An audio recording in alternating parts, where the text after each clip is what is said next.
오늘은 출애굽기 19장 1절에서 6절 말씀 본문으로 너는 나의 보물이다, 너는 나의 보물이다 라는 제목의 말씀 전하겠습니다.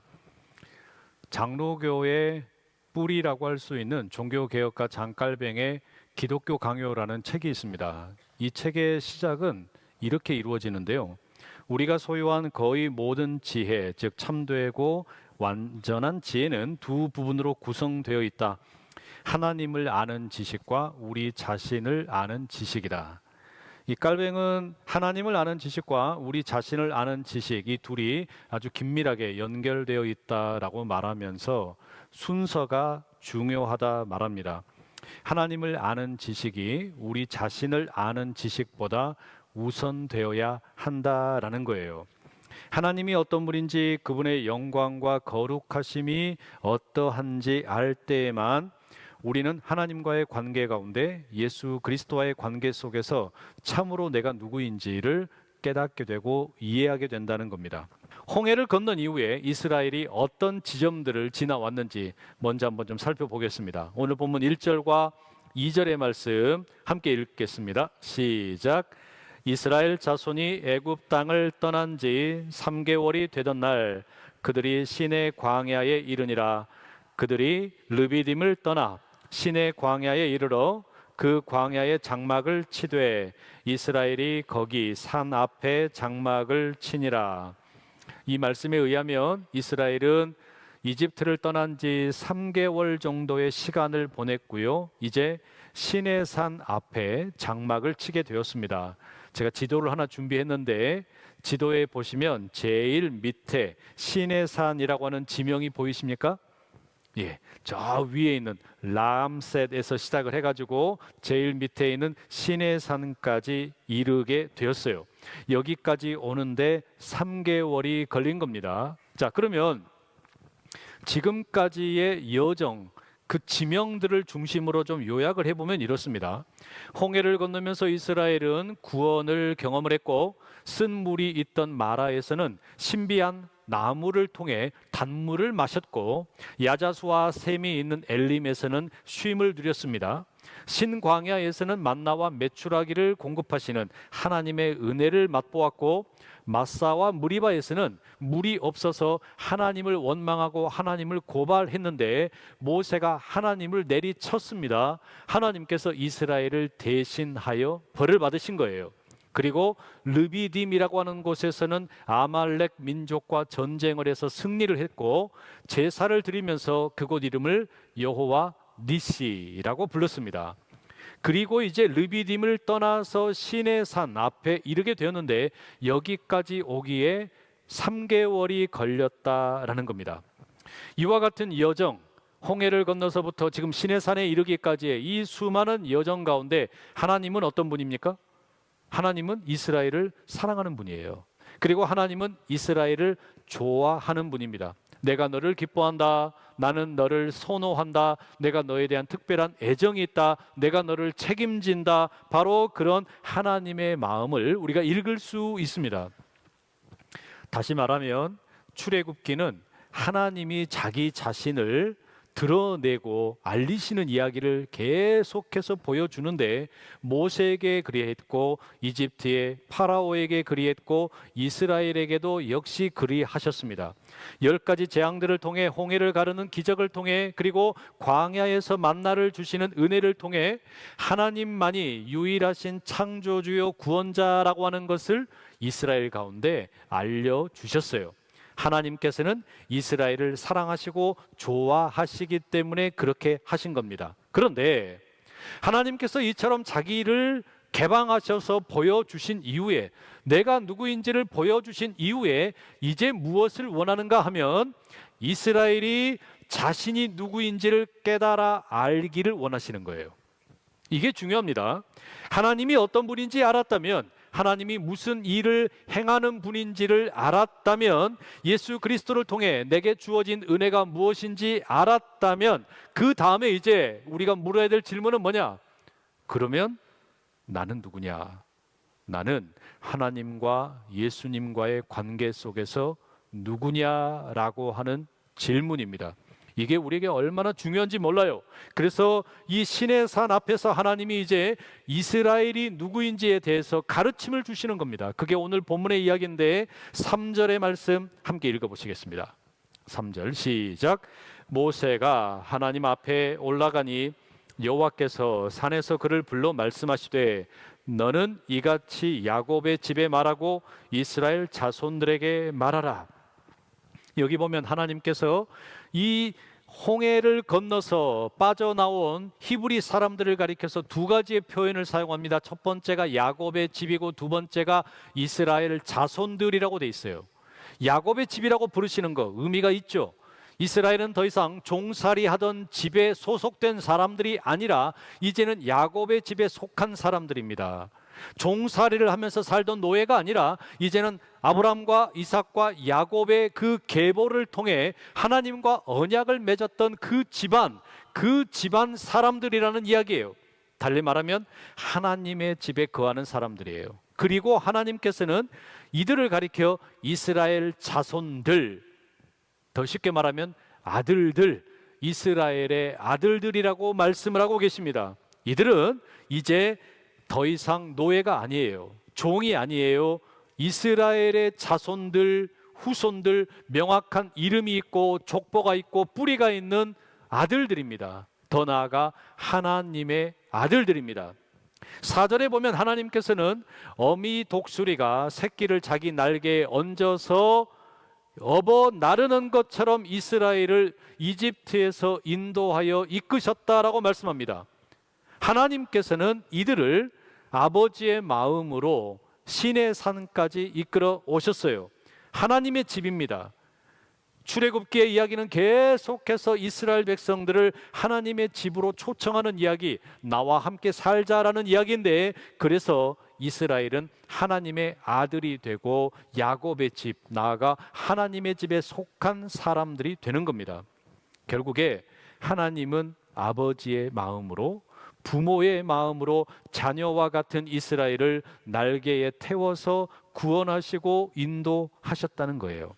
그리고 결정적으로 5절 앞부분에 보면 이스라엘에 대해서 기가 막힌 말씀을 하세요. 세번역 성경으로 제가 읽어드리겠습니다. 이제 너희가 정말로 나의 말을 듣고 내가 세워준 언약을 지키면 너희는 모든 민족 가운데서 나의 보물이 될 것이다. 개역 개정 성경에는 나의 소유다라고 번역이 되어 있는데 세번역 성경은 나의 보물이다. 너희들은 나의 보물이다. 저는 이 표현이 너무 좋아요. 이 보물이라는 단어가 정말 귀하게 다가옵니다. 성도 여러분, 보물 좀 갖고 계세요? 어떤 보물이 있으십니까? 누구에게나 자랑하고 싶은데 아까워서 저기 깊숙한 곳에 숨겨놓은, 장롱 속에 숨겨놓은 보물 있으세요?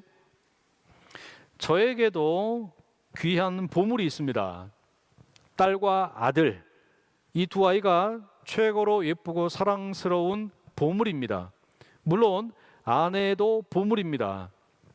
이 순서로 제가 원고를 작성을 하고 제 아내에게 원고를 보여주었더니 그럼 내가 세 번째 보물이라는 이야기구나 이랬어요. 그런 것은 아니고 모두가 다 가족들이 보물인데, 하나님께서 지금 이스라엘을 뭐라고 부르시는 거예요? 너는 내 보물이다.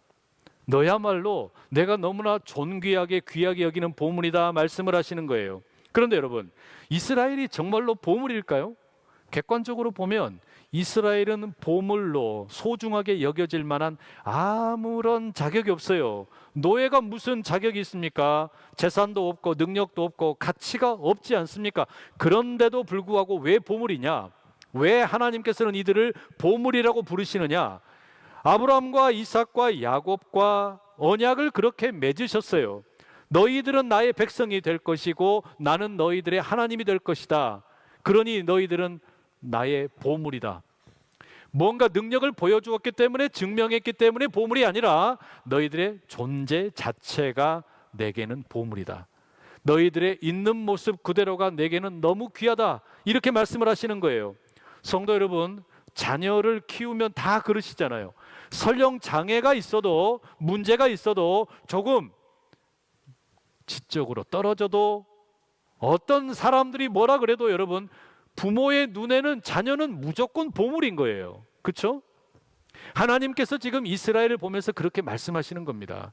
이집트 땅에서 노예로 살았든 가진 것이 아무것도 없든 그런 것과 상관없이 이스라엘아, 너는 있는 모습 그대로 나에게 보물이다.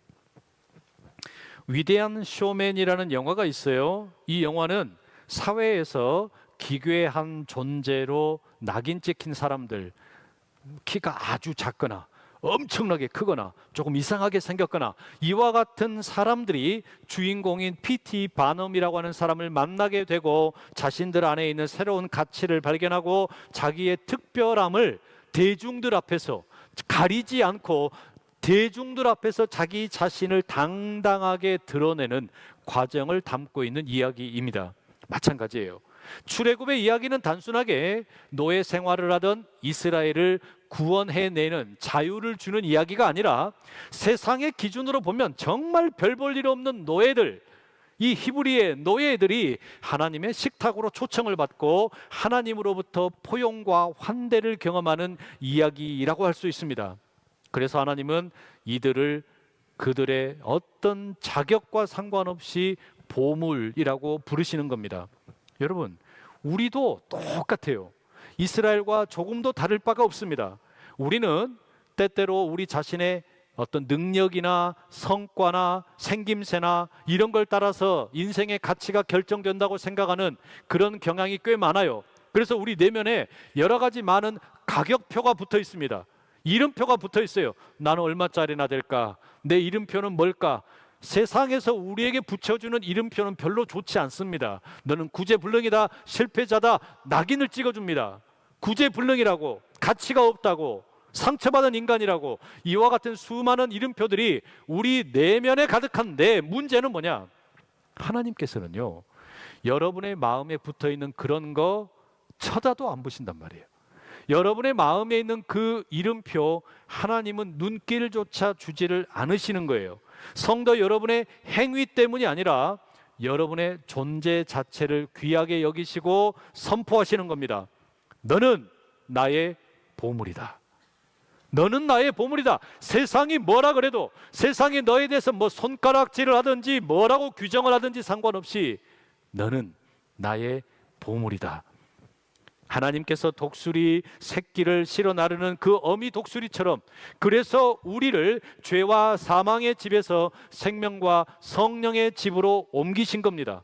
어떤 대가를 지불해서라도 구원하기 원하셨기 때문에 예수 그리스도를 흠없는 어린 양으로 십자가에 내어 주신 겁니다.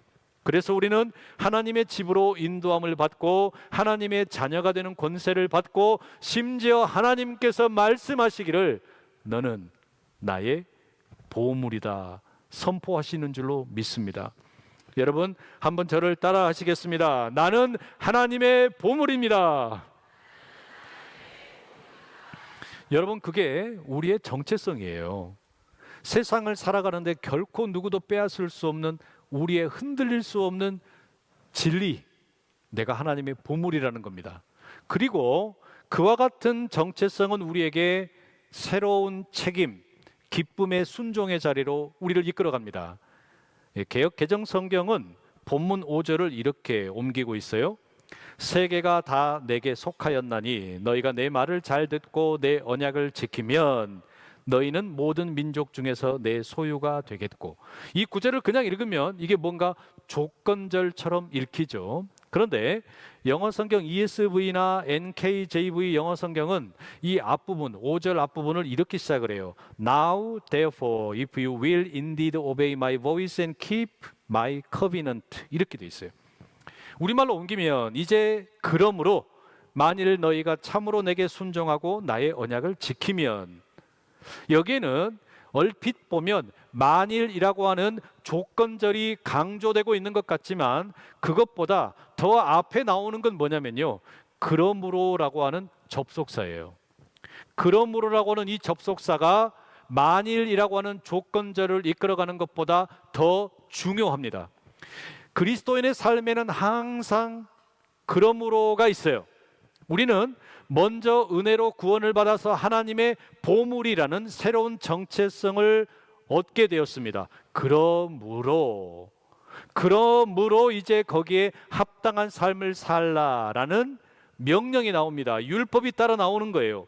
구원은 은혜로 받았지만 이 구원의 삶을 살아가는 것은 이제 책임의 영역에 해당을 합니다. 그래서 하나님께서는 먼저 홍해를 건너게 하시고 만나와 메추라기를 주시고, 그리고 난 이후에 출애굽기 19장을 지나서 십계명과 율법을 아주 길게 들려주십니다. 이게 뭐예요? 율법은 우리를 위한 구원의 사닥다리가 아니라는 이야기예요. 구원은 오로지 은혜로 주어지는 겁니다. 그래서 율법이라고 하는 것은 우리가 구원받기 위한 조건이 아니고, 구원을 받은 우리가 어떻게 살아야 하는가, 새로운 정체성을 갖게 된 우리가 어떤 책임 있는 삶을 살아야 되는가, 하나님과 동행하는 삶의 방식이라고 할 수 있습니다. 모세를 통해 이스라엘에게 주시는 율법의 언약의 핵심이에요. 십계명을 비롯해서 율법을 주시는 이게 뭐냐? 너 이거 다 지키면 내가 너에게 자유를 줄게, 너 이거 지키면 복 받게 해줄게, 이게 아니라는 이야기예요. 그게 아니고, 너는 이미 복을 받았어, 너는 이미 하나님의 구원의 백성이 되었어, 그러니까 우리 이렇게 살자, 이렇게 말씀을 하시는 게 율법이고 십계명이라는 말씀입니다. 하나님의 자녀답게 보물답게 사는 법을 배우라는 이야기예요. 제가 종종 왕자와 거지 이야기할 때 있었잖아요. 옛날에는 다리 밑에서 사는 거지였지만 어느 날 갑자기 신분이 바뀌어가지고 친자 확인을 했더니 왕자가 되었어요. 공주가 되었어요. 이제는 사는 곳이 바뀌었습니다. 의리의리한 왕궁입니다. 먹는 음식도 바뀌었어요. 국어를 해서 손으로 아무렇게나 먹던 사람이 이제는 포크도 쓸 줄 알고, 나이프도 쓸 줄 알고, 숟가락도 쓸 줄 알고, 그렇게 바뀐 거예요. 잠자리도 바뀌었습니다. 옛날에는 아무데나 노수 가면서 길거리에서 웅크리고 잤지만 지금은 킹 사이즈 침대에서 대자로 이렇게 자도 돼요. 그렇게 자도 된단 말이에요. 그렇게 사는 법을 배워라. 이게 여러분 20장 이하에 소개되는 율법이고 언약이에요. 우리도 마찬가지예요. 예수 그리스도의 은혜로 내가 구원받았다는 게 무슨 말이냐? 1만 달란트 6천 데나리온, 아니 6조 원에 빚지던 인생이 그걸 다 탕감받았다는 인생입니다. 그걸 다 용서받았다는 이야기예요. 그러면 그 은혜에 걸맞게 살아라. 예수님은 그걸 요구하시는 겁니다. 그러니 6조 원의 빚을 탕감받았는데도 여전히 그 빚을 갚겠다고 1,000만 원을 다시 내가 받아서 저 사람에게 갚겠다고 말한다면 이 사람은 진짜로 용서받은 걸까요? 용서 안 받은 걸까요? 이걸 못 믿는 거예요. 마음으로 믿지를 못하는 거예요. 6억을 용서받았다, 60억을 탕감받았다, 6조 원을 탕감받았다, 이걸 마음으로 받아들이질 못하는 거예요. 어떻게 해야 돼요? 믿으면 돼요. 아, 내가 정말로 죄를 용서받았구나, 내 이 모든 허물과 이 모든 것들이 용서를 받았구나, 이거를 마음으로 믿는 것, 그 마음으로 믿어서 우리가 의에 이르게 되는 겁니다. 바로 하나님은 그런 우리에게 진정한 자유의 삶이 허락된다 말씀을 하시는 겁니다. 그러니 우리가 꼭 기억할 게 있어요. 이스라엘은 율법을 받기 전에 노예 상태에서 구원을 받았어요. 그리고 율법을 받기 전에 하나님의 아들이 된 겁니다. 정리하면 은혜가 항상 율법보다 먼저 나오는 겁니다. 그러면 어떻습니까? 정체성이 새로워졌으니, 하나님의 자녀가 되고 보물이 되었으니 거기에 합당한 책임 있는 삶, 기쁨으로 순종하는 삶이 우리에게 열리기를 축복합니다. 마지막으로 하나 더 살펴볼 게 있어요. 내가 정말로 새로운 정체성을 갖게 되었고, 그리고 거기에 걸맞는 책임 있는 삶을 살게 된다는 것은 인생의 목적도 달라져야 하는 겁니다. 6절의 말씀 우리 같이 한번 읽어보실게요. 시작. 너희가 내게 대하여 제사장 나라가 되며 거룩한 백성이 되리라. 너는 이 말을 이스라엘 자손에게 전할지니라.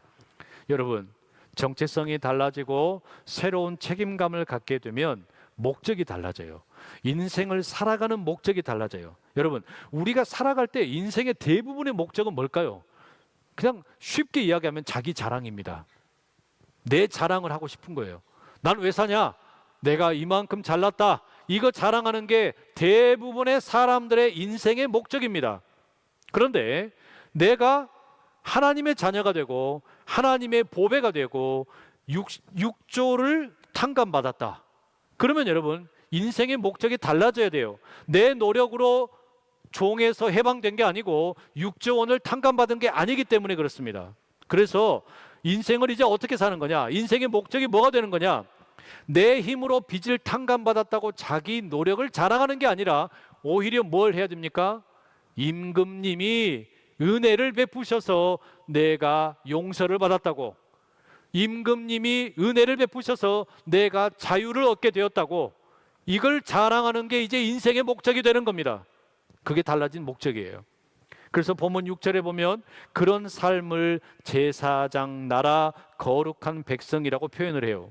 제사장 나라, 여러분 제사장이라는 게 구약 성경에 보면 크게 보면 세 가지 역할을 합니다. 하나는 중보하는 일, 하나님과 백성들 사이에서 백성들을 위하여 하나님께 중보 기도하는 것. 두 번째는 백성들을 하나님께로 초청하는 일, 예배의 자리로 초청하는 일을 해요. 그리고 세 번째는 백성들에게 하나님의 성품을 따라 거룩하게 사는 법을 모방하게 하는 일, 이런 세 가지 일을 하게 되는 겁니다. 이게 결국에 뭐냐? 하나님을 자랑하고 선전하는 일입니다. 그리고 이스라엘을 가리켜 거룩한 백성이 되리라 말씀을 하고 있어요. 거룩하다라는 것은 다르다는 뜻이죠. 무엇과 다르다는 거냐면 세상의 일반적인 사람들과 다르다, 다른 민족들과 다르다는 이야기예요. 다른 민족들에게도 신이 있었습니다. 그들의 신은 자기들의 욕망을 채우기 위한 신이었습니다. 그래서 형상을 만들고 그 형상에게 절을 했어요. 그런데 하나님은 보이지 않으시는 하나님입니다. 그 하나님을 예배한다라는 게 뭐냐? 우린 달라. 너희들이 가지고 있는 세상의 가치관과 우리는 달라. 우리는 우리를 자랑하는, 우리의 욕망을 채우는 삶이 아니라 하나님이 우리에게 베풀어 주신 은혜를 자랑하고 선전하는 게 우리 인생의 목적이야. 그게 거룩한 백성이라는 말의 뜻입니다. 그러니 여러분, 정체성이 달라지면 책임감이 달라지고, 달라진 정체성과 책임감은 인생의 목적을 근본적으로 다르게 만드는 겁니다. 그래서 정체성, 책임감, 목적, 이 세 개는 결국에 하나로 귀결이 됩니다. 하나님의 아름다운 덕을 선전하는 것. 베드로전서 2장 9절은 이렇게 그래서 선포를 해요. 함께 읽어보실게요. 시작. 그러나 너희는 택하신 족속이요 왕같은 제사장들이요 거룩한 나라요 그의 소유가 된 백성이니 이는 너희를 어두운 데서 불러내어 그의 기이한 빛에 들어가게 하시니에 아름다운 덕을 선포하게 하려 하심이라. 출애굽기의 이야기를 기가 막히게 묘사하고 있는 구절입니다. 예수 그리스도를 통해서 구원받은 우리의 삶을 그야말로 요약하는 구절입니다. 우리는 택하신 족속이고 왕같은 제사장이고 거룩한 나라이고 하나님의 소유된 백성, 하나님의 보배입니다. 그래서 이제는 어두운 데서 광명의 빛으로 죄와 사망의 자리에서 생명의 성령의 법으로 이끌림 받았기 때문에 우리는 그 하나님의 아름다운 덕을 날마다 선전하는 목적을 가지고 살아갈 수 있기를 간절히 축복합니다. 성도 여러분이 이 믿음을 붙들게 될 때 여러분의 삶은 하나님의 영광을 선포하는 가장 강력한 증거가 될 겁니다. 새로운 정체성으로 새로운 책임감을 가지고 새로운 목적을 향해 힘있게 나가는 우리 모든 성도님들 다 되시기를 간절히 축복합니다. 이 프로그램은 여러분의 미디어 선교 후원으로 제작되었습니다. 선교는 사명, 후원은 동역. 당신도 복음을 전할 수 있습니다. 선교 후원 02-6333-1003번